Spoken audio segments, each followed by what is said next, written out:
to my role with the association, I've also been honored to serve as the Holstein Foundation Programs Manager since 2004.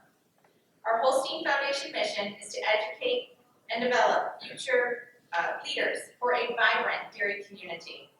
We are a charitable 501c3 organization that was founded in 1989 with the generous support and seed money of the Holstein Association USA. Though as it began and still stands today, our programs are available to people involved with all breeds of dairy cattle, youth, and dairy farm families. We do have a separate board of trustees and a few part-time staff, such as myself, that work for both the association and the foundation. To highlight our Holstein Foundation programs, we have Dairy Bowl. That's teams of 4 that quiz their dairy knowledge. Dairy Jeopardy, an individual contest that tests dairy knowledge like the popular game show. We've got youth awards. We provide thousands of free ribbons to shows each year. For youth education, we have a series of educational workbooks that are available for free to download on our website. Dairy judging and showmanship are our most popular. And then finally, the Young Dairy Leaders Institute. That's our cornerstone program. We're in our 10th class of YD Alive with over 500 alumni. Today, I'm delighted to invite 3 individuals to tell their Holstein Foundation story. Tom Thorvon from Ohio. He's our Board of Trustees Chairman. Frank Cunningham from Pennsylvania, a former trustee and Legacy Society member. And James Hoffman from Pennsylvania, a recent YD Alive graduate.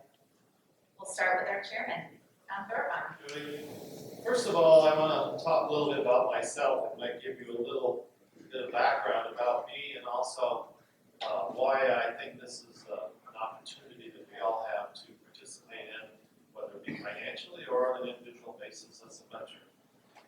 Growing up, I grew up on a registered Holstein herd in Vickery, Ohio. Now, I was asked last night, where is Vickery?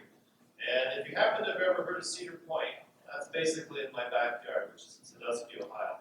It's not very far from Lake Erie. And the area I grew up in, at the time I grew up in the 50s and 60s, had a lot of dairy cattle. Today they're down, I think our county has like 5 herds left, and it's shrinking very fast. But as I grew up, I've always had that keen interest in dairy cows and the dairy industry as a whole. I went through all the youth programs, 4-H FFA, showed cows, did project books and things, but I guess there was always a little more hunger for me to learn more about our industry, as well as, how can we give back to our industry.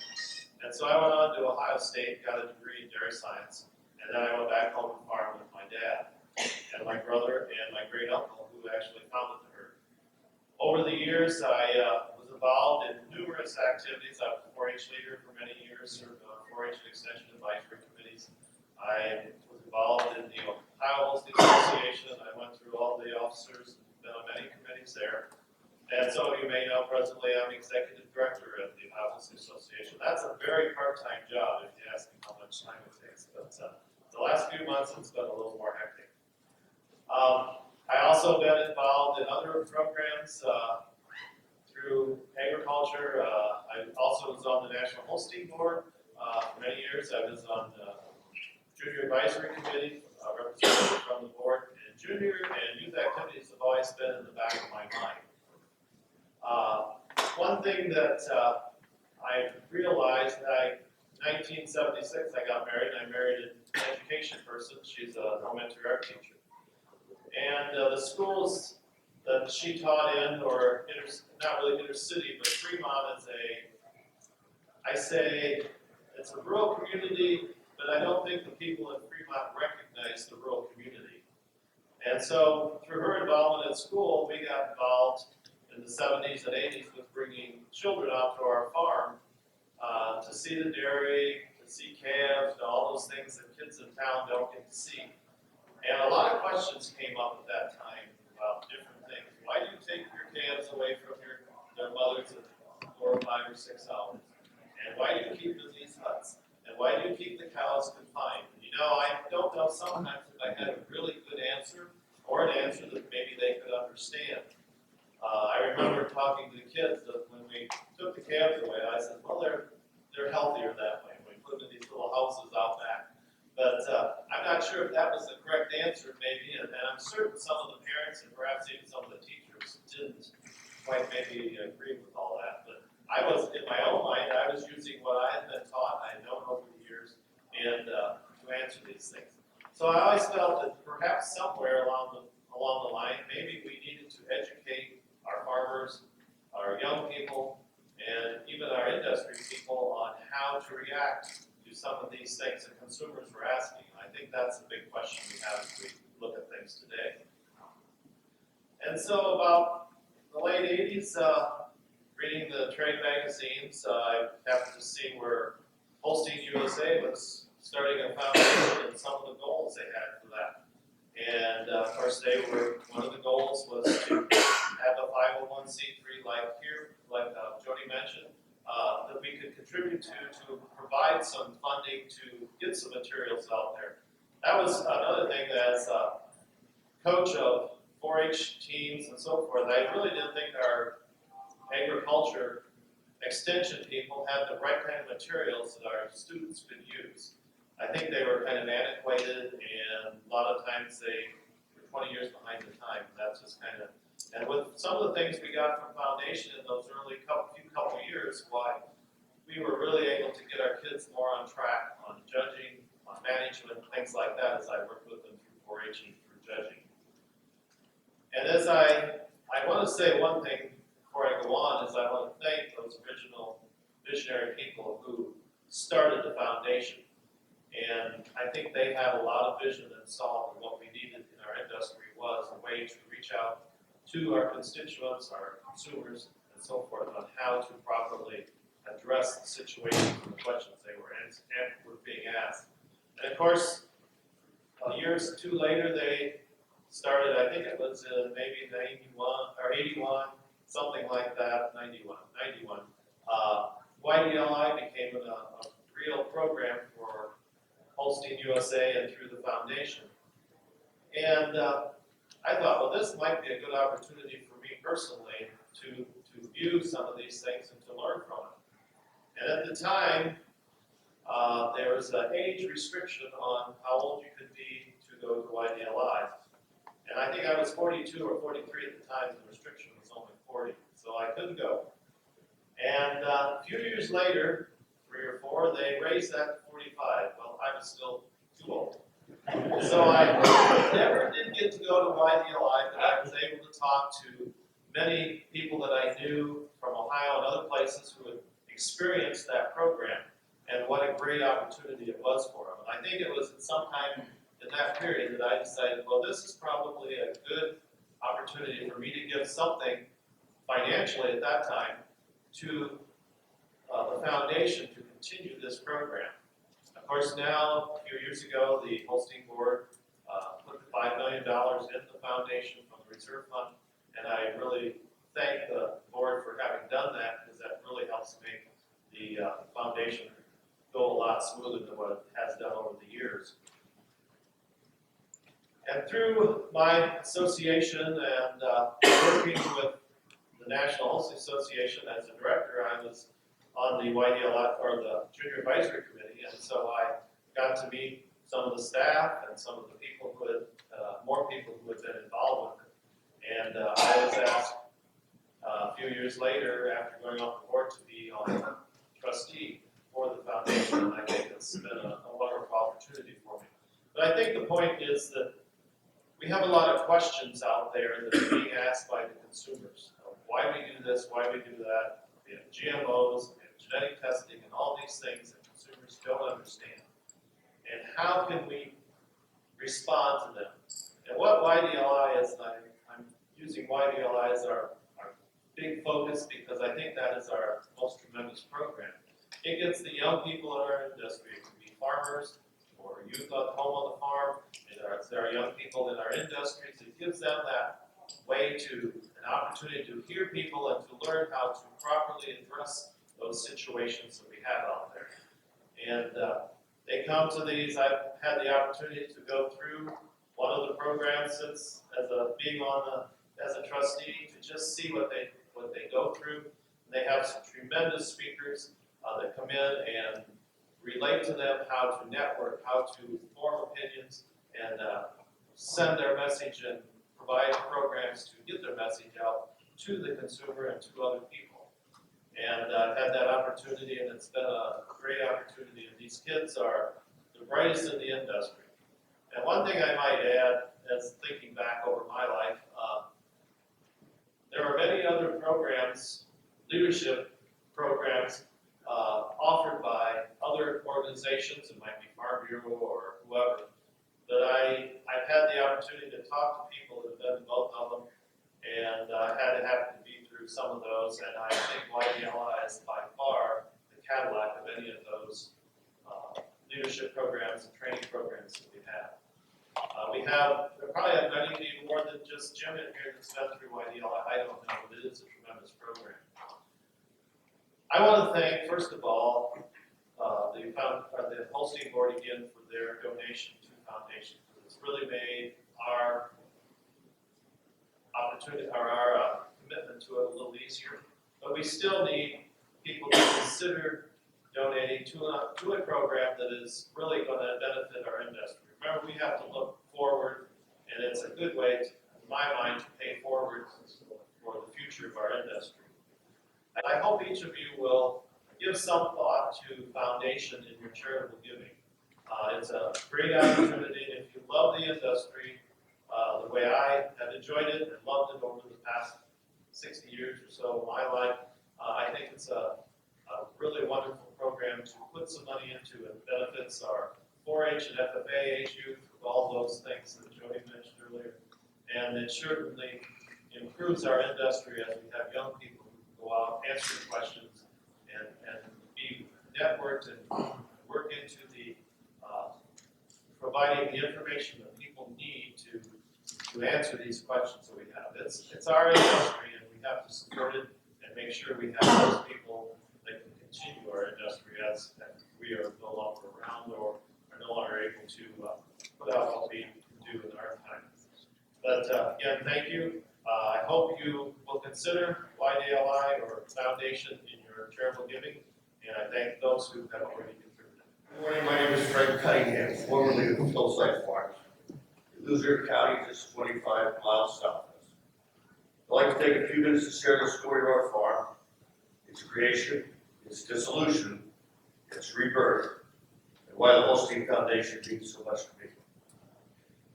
My great-grandfather established Hillside in 1881 by purchasing 4 small farms just 6 miles west of Wilkes-Barre, where he lived and worked. He was an anthracite coal broker, but he had a passion for breeding livestock and raising productive crops. I actually have a few of his diaries, and from that era, pretty much every entry discussed either the weather or a new calf. The early herd consisted of imported Jerseys and Guernseys, but in 1884, he imported a heifer from Holland. Her name was Superb. She had a heifer calf in 1885, and that was the same year that the Dutch and the U.S. combined their herd books. And Superb's daughter, which is the very clever name that we gave her, Superb's daughter, was listed in that very first herd.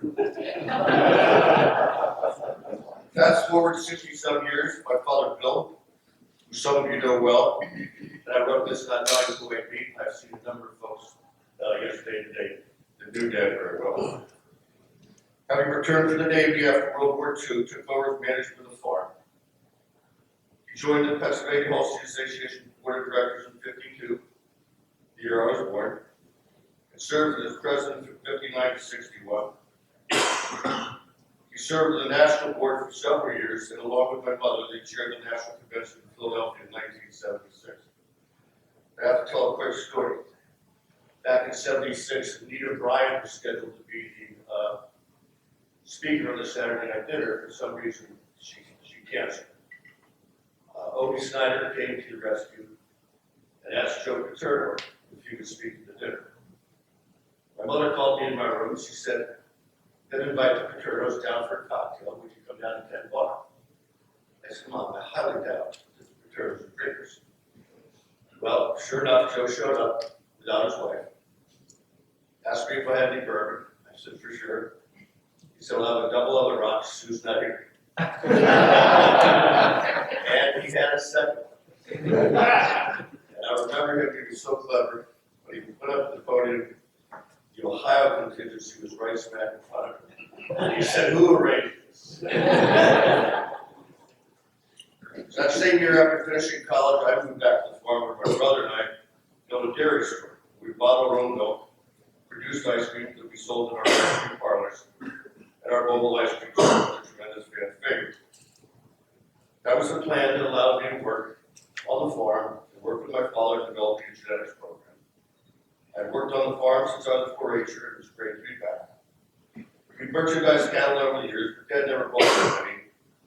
But he bought an Aerostar Whiting cow sale.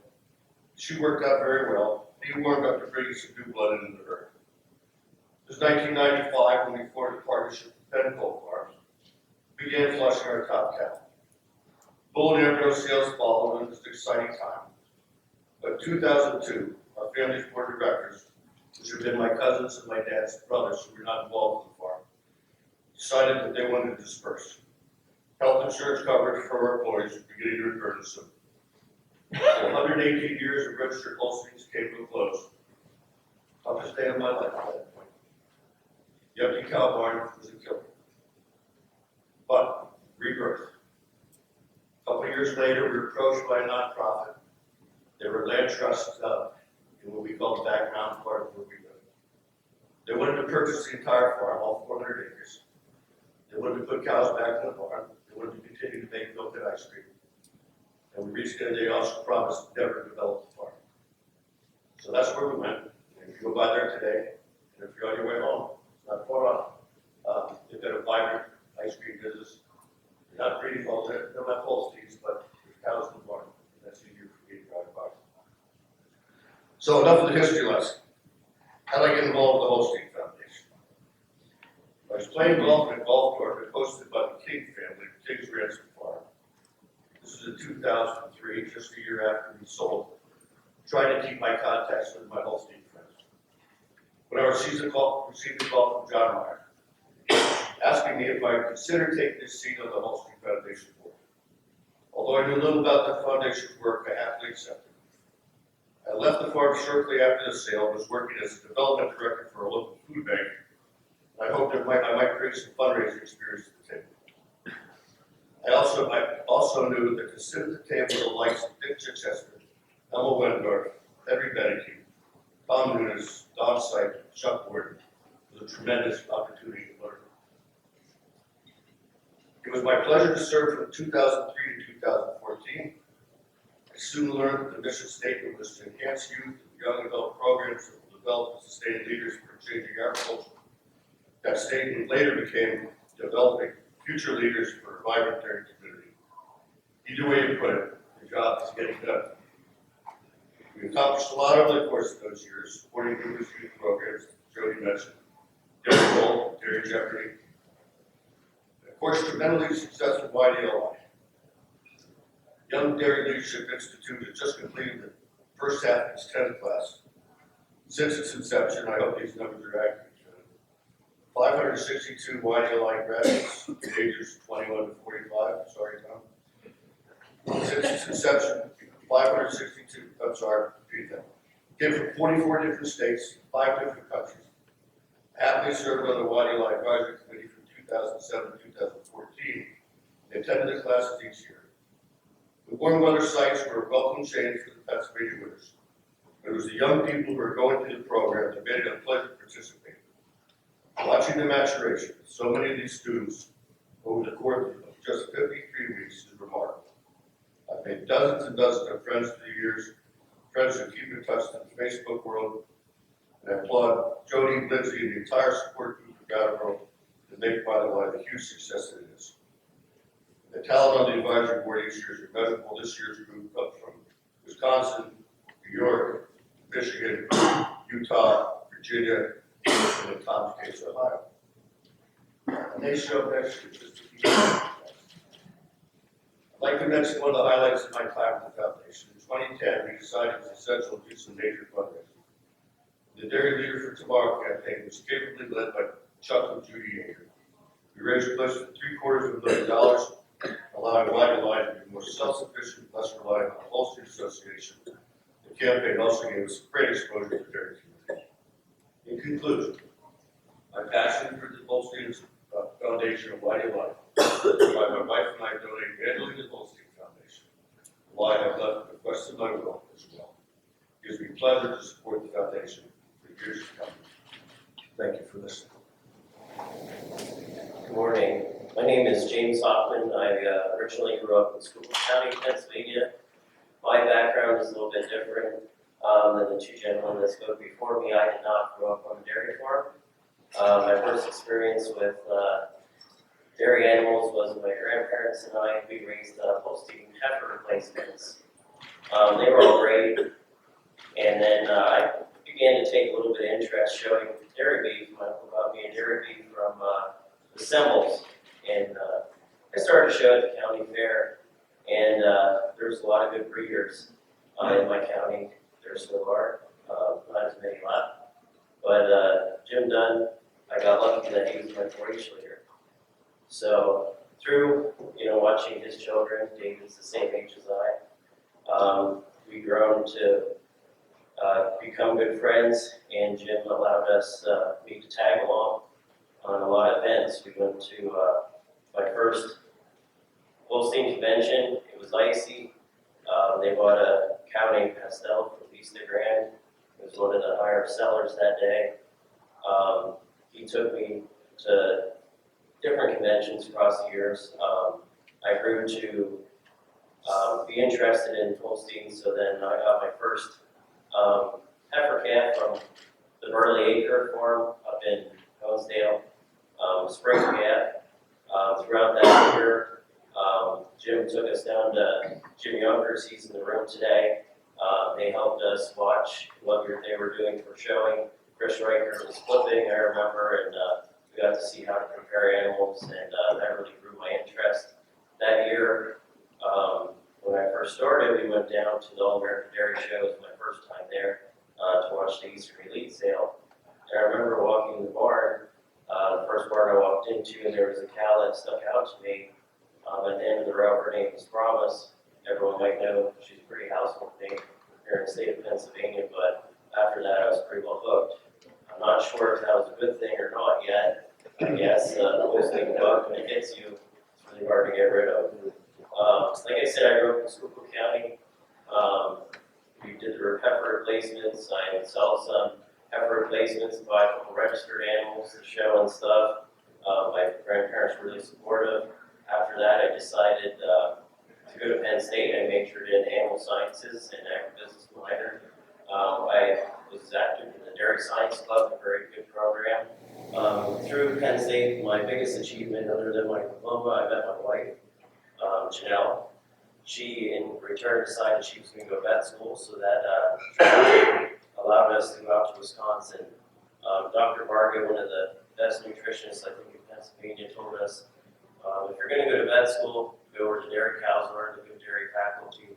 So we traveled to Wisconsin a little bit, the first time we were away from home, but it became a really good experience to go out there, be immersed in their state, learn from some of their farms, and bring some of that knowledge eventually here back to Pennsylvania. We moved back. I currently live in Mifflin County. There's a couple of farms that represent Mifflin County here today. Farms that I work with that I learn stuff from every day as well. I'm currently an animal nutritionist for pre-animal nutrition, so I work basically in the industry. I do own about 50 head of cattle. They're taken care of by my in-laws, Hartsel Farms in Slippery Rock, Pennsylvania, Butler County. They do a good job with that. I try to get back as much as I can to work with them. And I'm lucky to have some friends in Mifflin County that allow me to house some of my animals and do some showing and work with them as well. So while I was in Wisconsin, I decided a lot of predecessors and friends of mine, they did an activity through the Holstein Foundation called YDLI. My Holstein Foundation exposure, I didn't really do too much for the junior Holstein club, but then at Penn State, they really worked with the junior Holsteins to try to help them through Dairy Roll and Dairy Jeopardy. In 2008, my wife competed in the Dairy Jeopardy contest and won at Pennsylvania. So when I was at National Holstein Convention, my first one I've been to. It was out in Wisconsin, so it was a great trip. She actually won out there that got us interested in Dairy Bowl, Dairy Jeopardy. So today, Janelle and I coach the Mifflin County juniors.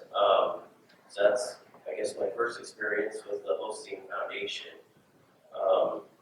So then I decided to do YDLI, and I did not know what to expect. I had friends, my roommate from college, Graham Schuler, Emily Caldwell, and certain others from Pennsylvania, Ben Cloninger, we all went out. They were coming out, and my friends from Wisconsin, a couple of them were going to go, so we went down and we were in New Mexico for YDLI Class 8. And it was, I didn't know what to expect, but looking back, it was a tremendous opportunity, not only for the leadership and coaching and training we got, but also networking, you know, in the off times with people from across the country. I guess I can say I did fit in the age bracket, I think, quite easily. But there was some, I obviously not to get discouraged with some older gentlemen. Brad Groves from Missouri was there, and he actually sort of said, well, I'm a lot older than you guys, but you fit in quite well, and he's a very great guy.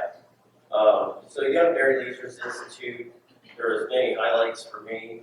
I did get in trouble a few times, and it happens to me once in a while, but I remember I was up on stage and they were asking questions to us. And I was one of the teachable moments because I guess I was getting frustrated, you know, to promote, you know, the dairy industry and industry I love, that I was ready to grab a microphone, and it was time for me to answer right out of the reporter's hand. And they told me that probably shouldn't do that.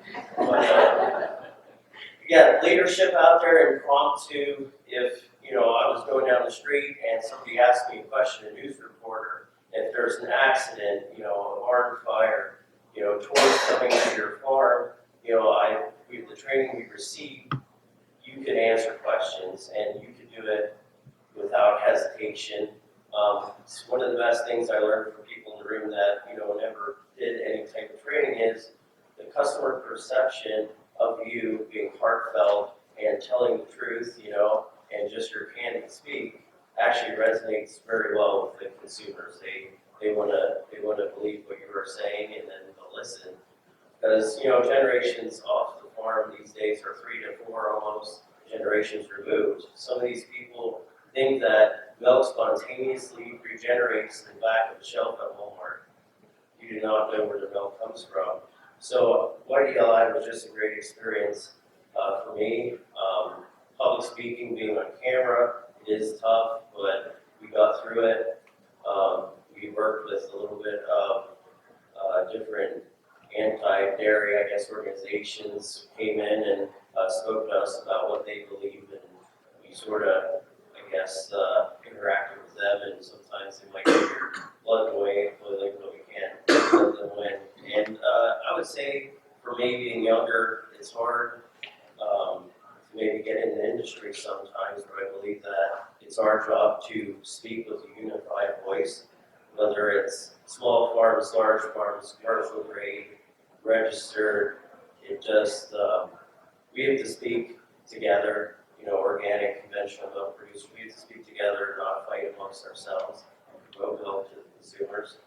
To keep the drive going. I think that will, you know, help the supply and demand. And that's one of the things we learned out at YDLI.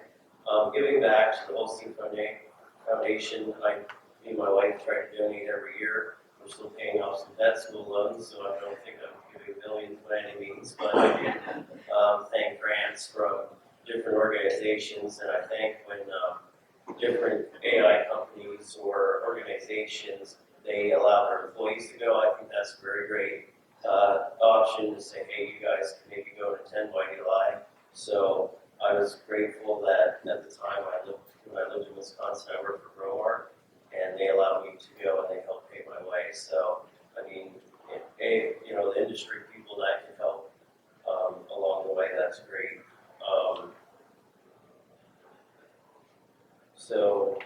think that is a little bit from my perspective of actually